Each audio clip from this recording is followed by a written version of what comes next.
Hello everyone, welcome to your YouTube channel Vishu classes. आज मैं आपके लिए क्लास 10th के साइंस चैप्टर के 1 जो कि रासायनिक अभिक्रिया एवं समीकरण के कुछ इंपॉर्टेंट क्वेश्चन बताने जा रही हूँ जो आपके बोर्ड एग्जाम 2024 के लिए इम्पॉर्टेंट है। तो फर्स्ट क्वेश्चन है, ऊष्माक्षेपी अभिक्रिया किसे कहते हैं, उदाहरण लिखिए। ठीक है। सेकेंड इज ऊष्माशोषी अभिक्रिया किसे कहते हैं, उदाहरण लिखिए। ऊष्माक्षेपी और ऊष्माशोषी ये दोनों की मतलब परिभाषा लिखनी है और उसके साथ इनके उदाहरण लिखने हैं। श्वसन को ऊष्माक्षेपी अभिक्रिया क्यों कहते हैं, वर्णन कीजिए। जो रेस्पिरेशन सिस्टम होता है श्वसन, उसको ऊष्माक्षेपी अभिक्रिया क्यों कहते हैं, ये आपको डिस्क्राइब करना है। ठीक है। वायु में जलाने से पूर्व मैग्नीशियम रिबन को साफ क्यों किया जाता है। ठीक है। नेक्स्ट इज जब लोहे की कील को कॉपर सल्फेट इसमें CuSO4 कॉपर सल्फेट के विलयन में डुबोया जाता है तो विलयन का रंग क्यों बदल जाता है। जो सॉल्यूशन है, अगर उसमें हम लोहे की कील डालेंगे तो वो सॉल्यूशन का कलर है वो क्यों चेंज हो जाता है।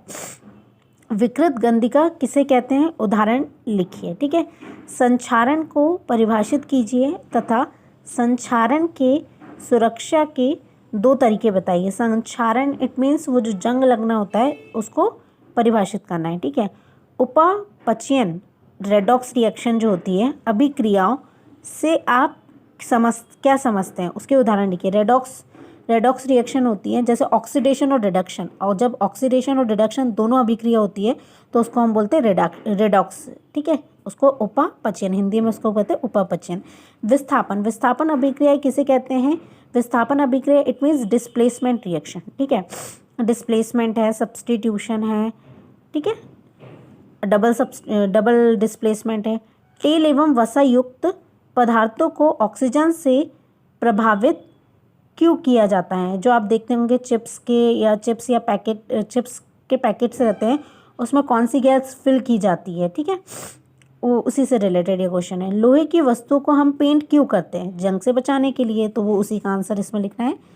अवक्षेपण अभिक्रिया से आप क्या समझते हैं, उदाहरण देके समझाइए। संतुलित रासायनिक समीकरण क्या है, रासायनिक समीकरण को संतुलित करना क्यों आवश्यक है। वो मतलब रासायनिक जो संतुलित समीकरण है वो क्या होता है और उसको बैलेंस भी करना है। ठीक है। तो बैलेंस केमिकल इक्वेशंस, ठीक है, उसको बताना है।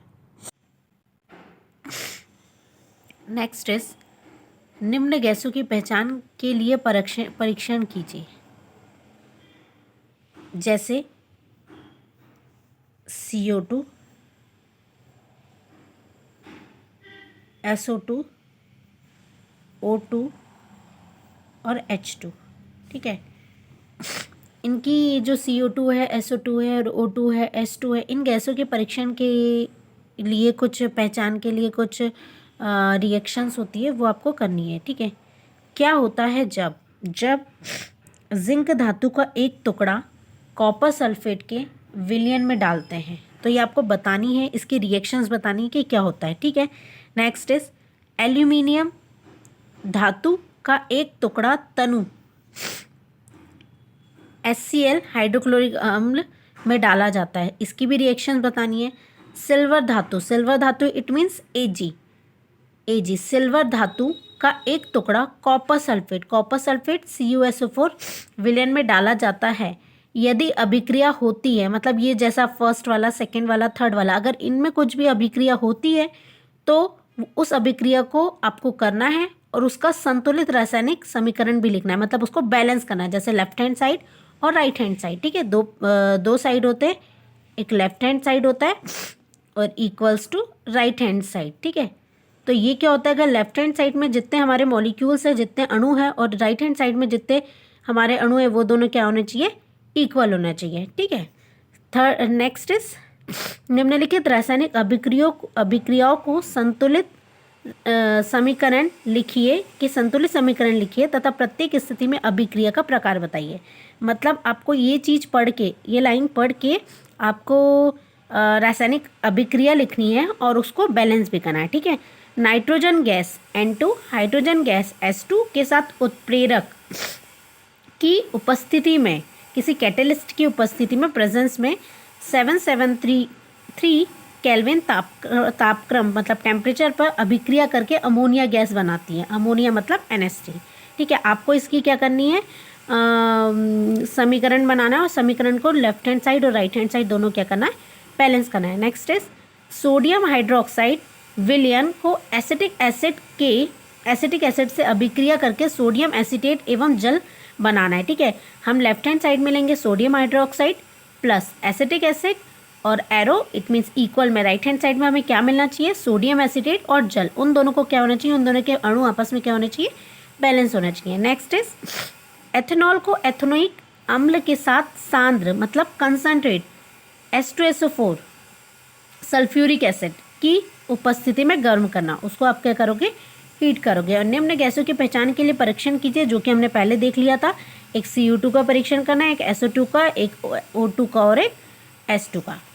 नेक्स्ट इज हमारे पास कुछ अभिक्रियाएं हैं जिनको आपको संतुलित करना है, जैसे CH4 it means methane plus oxygen, तो आपको क्या मिलेगी, CO2 H2O प्लस एनर्जी। अब इनमें क्या करना है, आपको बैलेंस करना है। जैसे ये लेफ्ट हैंड साइड है और ये पूरा क्या है हमारा राइट हैंड साइड, तो लेफ्ट हैंड साइड में अगर कार्बन, हाइड्रोजन और ऑक्सीजन, तो कार्बन के कितने मॉलिक्यूल्स है, 1, मतलब कितने हैं, कार्बन कितना है 1, तो यहाँ भी कितना होना चाहिए 1। हाइड्रोजन कितना है यहाँ 4, हाइड्रोजन यहाँ कितना है 2, तो इसको 4 बनाने के लिए आप क्या करोगे, इसके सामने आप 2 लगाओगे, तो 2 दूनी 4, ये 4 हो गए आपके। अब ऑक्सीजन कितने हैं 2, तो ऑक्सीजन कितने हैं 2, तो आपके बैलेंस हो गए। कार्बन 1 है, यहाँ भी कार्बन 1 है। हाइड्रोजन कितने हैं 4, नंबर ऑफ हाइड्रोजन इज 4, तो यहाँ भी कितने हैं 2 2 ज़ा 4। बट ऑक्सीजन यहाँ 2 है और ऑक्सीजन 2 + 1 कितने हो गए 2, और ये 2 और 2, ये 2 और ये 2 और 2 कितने हो गए 4, तो यहाँ के यहाँ भी कितने होने चाहिए 4 होने चाहिए। तो इसके सामने अगर हमने 2 लगा दिया तो 2 दूनी क्या हो जाएगा 4, और ये 2 और ये 2, 2 और 2 कितने में लगोगे 4, तो आपके पास सब बैलेंस हो गया। फिर से एक बार देख लीजिए, कार्बन कितना है यहाँ 1, कार्बन यहाँ भी 1, हाइड्रोजन कितना है 4, हाइड्रोजन कितना है 2 दूनी 4, यहाँ भी 4, ऑक्सीजन कितना है 2, ऑक्सीजन पहले यहाँ 2 था बट आपने यहाँ देखा तो यहाँ 2 और इसके सामने 2, मतलब 2 और 2 कितने हो गए 4 हो गए। तो हमने इसको 4 बनाने के लिए हमने क्या किया, इसके सामने 2 लगा दिए, तो 2 दूनी 4, तो अब ये क्या हो गया बैलेंस। आपको इसी तरह आपको पूरी जो इक्वेशंस है उसको क्या बैलेंस करनी है। 2PbNO3 का होल ट्वाइस, तो PbO plus NO2 plus O2, इसको आपको बैलेंस करना है। CuSO4 plus carbon, copper sulphate plus आपको आयरन लेनी है, तो फेरस सल्फेट प्लस कॉपर। ठीक है, ये हमारी डिस्प्लेसमेंट रिएक्शन है। Ca प्लस OH का होल ट्वाइस, तो CO2 calcium carbonate CaCO3 plus H2O। Next is Zn zinc plus AgNO3, तो ZnNO3 का whole twice plus Ag it means silver. ठीक है, अर्जेंटम कहते हैं इसे। एल्यूमिनियम कॉपर क्लोराइड, तो 2AlCl3 plus Cu, BaCl2 barium chloride, K2SO4 potassium sulphate, तो BaSO4 plus KCl, Na2SO4 plus BaCl2, तो NaCl, BaSO4, AgNO3 silver nitrate, NaCl sodium chloride, तो AgCl silver chloride, NaNO3। ठीक है, KClO3, तो ClO KCl plus O3। अब जैसे देखो इसको बैलेंस करने का सोचते हैं हम। ठीक है, तो K यहाँ भी है, K यहाँ भी है, Cl यहाँ भी एक है, Cl यहाँ भी एक है, बट यहाँ O कितने हैं 2 है और यहाँ O कितने हैं 3। तो हम क्या करते हैं 2 और 3 में हमको मल्टीपल क्या दिख रहा है 6, तो हमने क्या कर दिया यहाँ 3 कर दिया, तो 3 2 ज़ा 6 हो गया, और यहाँ हम 2 कर देंगे तो 2 3 ज़ा 6, O तो हमारे हो गए 6, बट K कितने हो गए हमारे यहाँ 2 और Cl कितने हो गए हमारे यहाँ 2। तो हम यहाँ अगर हमने यहाँ 2 प्लेस किया, 2 को रखा, तो K भी हमारे कितने हो गए 2 और Cl भी हमारे कितने हो गए 2। तो इस टाइप से हम इसको बैलेंस कर सकते हैं। तो K कितने हो गए 2, यहाँ भी K 2 है राइट हैंड साइड में, Cl कितने हैं यहाँ 2 लेफ्ट हैंड साइड में, तो यहाँ भी Cl कितने हैं 2, और O कितने हमारे पास 6, तो O हमारे 3 2 ज़ा 6, 3 दूनी 6। ठीक है, Fe2O3 प्लस 3CO, तो 2Fe plus CO2, Al plus HCl aluminium plus hydrochloric acid, तो aluminium chloride plus 3H2, C2H4 plus O2 तो CO2 plus H2O, C plus O2 तो CO। ये सब आपके पास केमिकल इक्वेशंस है, अभिक्रिया है, इन सबको आपको क्या करना है, बैलेंस करना है। और ये एग्जाम में 5 मार्क्स का बनता है। अगर आपको इस चैप्टर में से 5 मार्क्स चाहिए तो आपको ये मस्ट है, आपके लिए आपको करके जाना ही है। Thank you.